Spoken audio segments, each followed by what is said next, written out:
Kemudian selain dari kekayaan alam menghayati, di sini juga ada kekayaan alam non hayati. Nah, kekayaan non hayati ini termasuk kekayaan yang bukan dari makhluk hidup.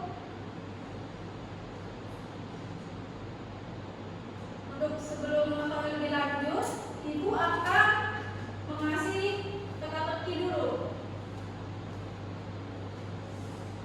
Nah, kita boleh baca teka-tekinya. Aku bukan makhluk hidup, aku tidak bernafas, tapi manusia sangat membutuhkanku untuk hidup, membangun rumah dan bahan bakar. Siapakah aku? Kira-kira teman-teman sini ada yang bisa menjawab?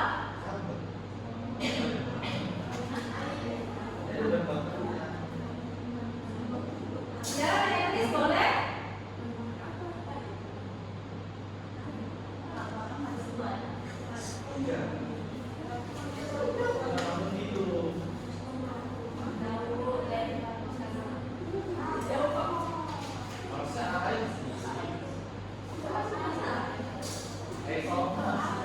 Ada yang bisa menjawab?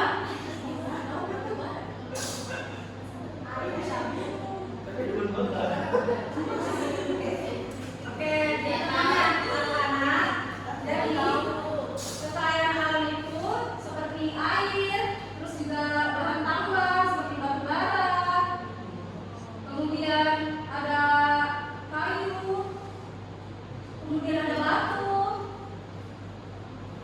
Jadi itu termasuk dari kekayaan alam non hayati.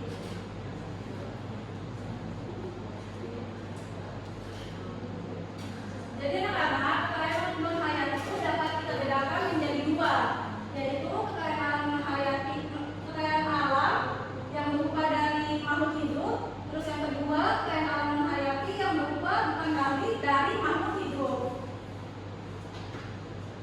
Di sini kita ada bendanya, benda alam yaitu ada kayu, seperti ini kayunya, kemudian ada batu,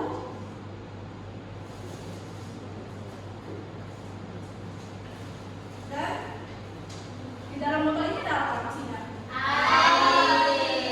Jadi air ini termasuk dari kekayaan alam non hayati.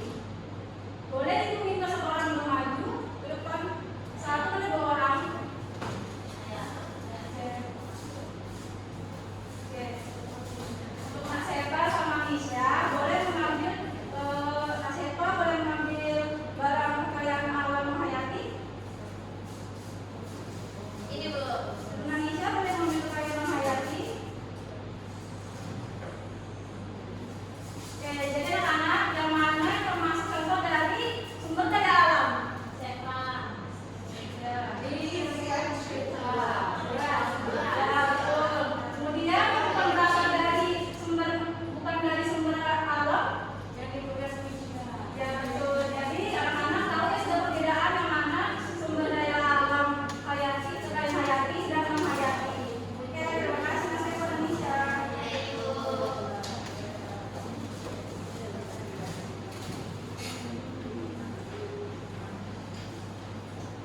Kemudian ada manfaat. Nah, sekarang kita lihat manfaat kekayaan yang ada di dalam kehidupan kita sehari-hari. Coba perhatikan.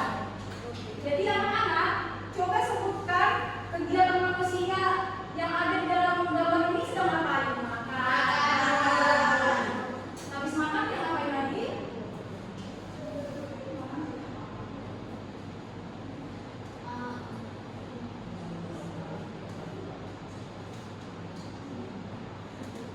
Oke, jadi di dalam kegiatan ini mereka buat makan kan?